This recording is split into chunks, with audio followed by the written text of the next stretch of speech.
ፕሪቶሪያን በሚመለከት ፕሪቶሪያ እንደ ድርድር ብቻ መታየት ያለበት ጉዳይ አይመስለኝም። ብዙ ውጤት ያስገኘ የሰላም ስምምነት ነው። ከሁሉ በላይ አሸናፊና ተሸናፊ እኩል ቁጭ ብለው የተወያዩበት ድርድር ነው። መንግስት ካሸነፈ በኋላ የተሸነፈውን ኃይል አስቀምጦ ተደራድሮ መፈራረም ብቻ አይደለም፣ በችግር ውስጥ የነበሩ የታጠቁ ኃይሎች ቀልቦ ብዙ ድጋፍ ሰጥቶ ለሰላም ያለውን ቁርጠኝነት ለማሳየት ሙከራ አድርጓል።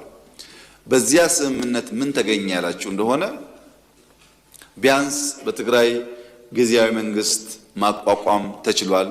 መንግስት ማቋቋም ቀላል ነገር አይደለም። ከ60 ሺህ ያላነሱ የታጠቁ ኃይሎች በዲዲአር አስፈላጊው ክፍያ ተፈጽሞላቸው ከሰራዊቱ እንዲቀነሱ ሙከራ ተደርጓል። በርከት ያሉ እስረኞች፣ ምርኮኞች ተፈተዋል። በጦርነቱ የማረክናቸውን በርካታ ሰዎች ፈተናል። አንዳንድ ምርኮኞች ናቸው አሁን እዛ ሄደው ዋና ተቆርቋሪ ሆነው የትግራይን ሕዝብ እያመሱ ያሉት። ምርኮኞች መፍታት ብቻ ሳይሆን ሰርቪስ ቆሞ የነበረ በአየር፣ በቴሌኮም፣ በተለያየ መንገድ ሰርቪሶች ተለቀዋል። ከዚያ ባሻገር እነዚህ ኃይሎች ሀብታችን፣ ንብረታችን የሚሏቸውን በተለያየ ቦታ ያሉ ሀብቶቻቸውን ጠብቀን አቆይተን ሰጥተናቸዋል። ቤቶች፣ ህንፃዎች እንደምታውቁት ማለት ነው። ከየት መጣ ብለን በቀላሉ ምክንያት ፈጥረን መውረስ የምንችላቸውን ሀብቶች ለሰላም ሲባል አቆይተን መልሰናል። አሁን ዛሬ እዛ ሰላም የሚያውቁ ኃይሎች ሚስቶቻቸው፣ ልጆቻቸው ከፊሉ አዲስ አበባ፣ አብዛኛው ውጭ ሀገር እንዳሉ እናውቃለን። አዲስ አበባ ያሉትን ከፊል ቤተሰብ ያልነካንበት ዋናው ምክንያት በአንድ ሰው ጥፋት ዘሆል ቤተሰብ መታመሱን እንደ መንግስት በወደ ሰፊነት ማየት ይሻላል ብለን ስላሰብን በርካታ ጥቅም ከማስገኘት በተጨማሪ ለምን ፕሪቶሪያ ተስማማችሁ የሚሉ ደግሞ በጣም በርካታ አኩራፊዎች ተፈጥረዋል። ቲፒኤልኤፍ ብቻ ሳይሆን ትግራይ መውደም ነበረባት ብለው የሚያስቡ ኃይሎች አኩርፈዋል። ከኛም ገሸሽ ብለዋል። በአንጻሩ እነሱ ይተባበሩ ሞክረዋል። ፕሪቶሪያ እንዲህ ያለውን በርካታ ነገር በውስጡ የያዘ ነው። ከዚያ በኋላስ በየቀኑ በርከት ያሉ ውጊያ፣ ጦርነት ሊቀሰቅሱ የሚችሉ ፕሮቮኬሽንስ በየጊዜው ትግራይ ባሉ ኃይሎች ይፈጸማል። በየጊዜው ከሁሉ የከፋው አሁን በርካታ የትግራይ ልጆች በጉልበት ታፍሰው ሱዳን ላለው ጦርነት ተሽጠዋል። በሱዳን ጦርነት ውስጥ የትግራይ ወጣቶች በማያውቁት ጉዳይ ሕይወታቸውን እያጡ ይገኛሉ። ኢትዮጵያ ውስጥ ያለው ጉዳይ አልበቃ ብሎ ጉዳይ ወደ ሱዳን ተሸጋግሯል። በዚህ ሁሉ ውስጥ የትግራይ ሕዝብ ተጎጂ ነው።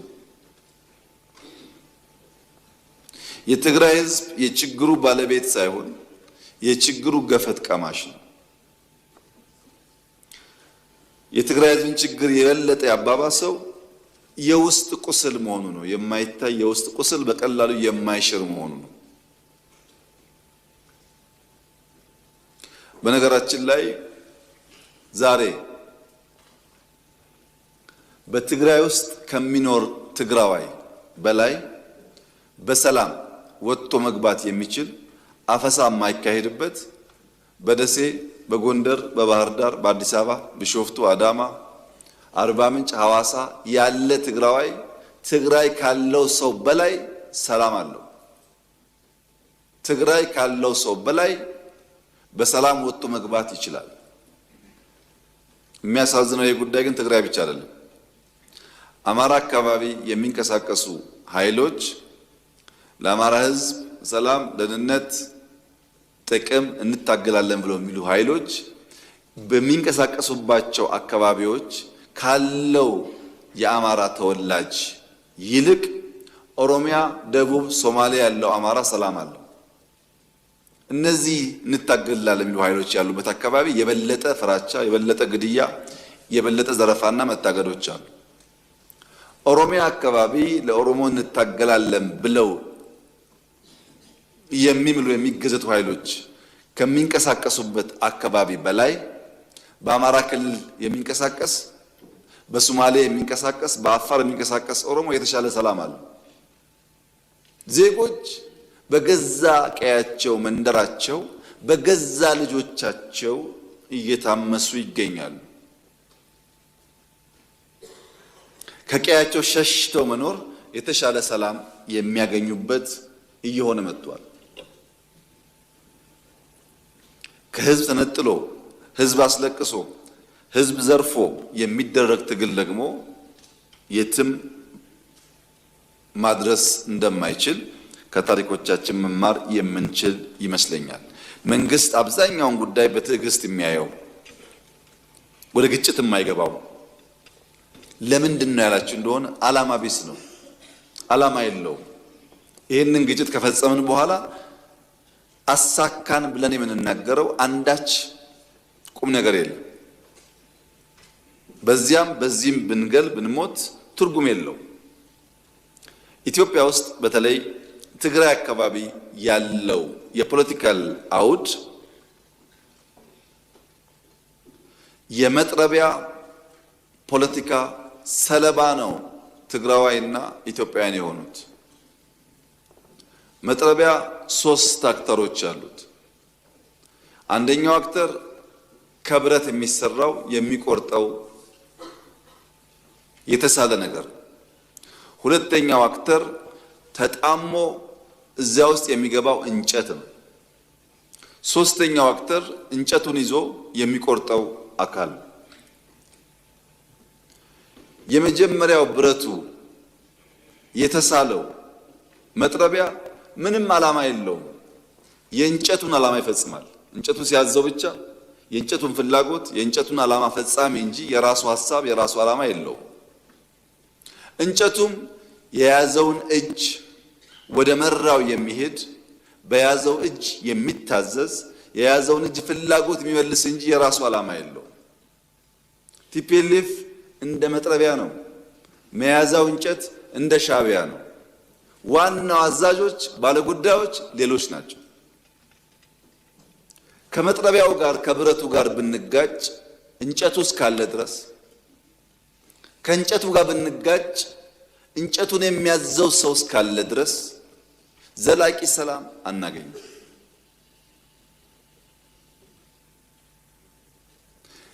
ይልቁንስ ለመጥረቢያውና ለእንጨቱ ያለኝ ምክር የኢትዮጵያ ሰላምና እድገት ይበልጥ ተጠቃሚ ያደርጋችኋል፣ የሚልካችሁ አካል መጠቀሚያ ያደርጓችኋል እንጂ ምንም ፋይዳ የለው የሚል ሲሆን፣ በእኛ በኩል ግን ዝግጅቱ ኢትዮጵያ የሰላሟ መደፍረስ ምንጭ የት እንደሆነ ስለምናቅ ከምንጩ የሚነሳውን ማንኛውም ትንኮሳ ለመከላከል የሚያስችል ቁመና በመፍጠር ላይ የምንገኝ መሆኑን ለተከበረው ምክር ቤት መግለጥ እፈልጋለሁ። የኢትዮጵያን አንድነት የኢትዮጵያን ሉዓላዊነት አደጋ ውስጥ ሊያስገባ የሚችል ማንኛውም ነገር ከመጣ ለመከላከል የሚያስችል ቁመና እንዳለን ላረጋግጥላችሁ እፈልጋለሁ። መጥረቢያውና መያዣውን እጅ ግን እንጨት ግን በተቻለ መጠን መታገስ፣ በተቻለ መጠን ማስተማር፣ በተቻለ መጠን መመለስ ያስፈልጋል። ጉዳቱ የጋራ ስለሚሆን ታስታውሱ እንደሆነ ባለፉት 5-6 ዓመታት የነበረው ፖለቲካል ዲስኮርስ ኢትዮጵያ ያለቀላት፣ ኢትዮጵያ ልትፈርስ ነው፣ ኢትዮጵያ ልትወድቅ ነው የሚል ነበር። ኢትዮጵያ አትወድቅም ብዬ በተደጋጋሚ አነሳላችሁ ነበር። ኢትዮጵያ አትወድቅም አይደለም አሁን እምላችሁ፣ የወደቁ ታነሳለች።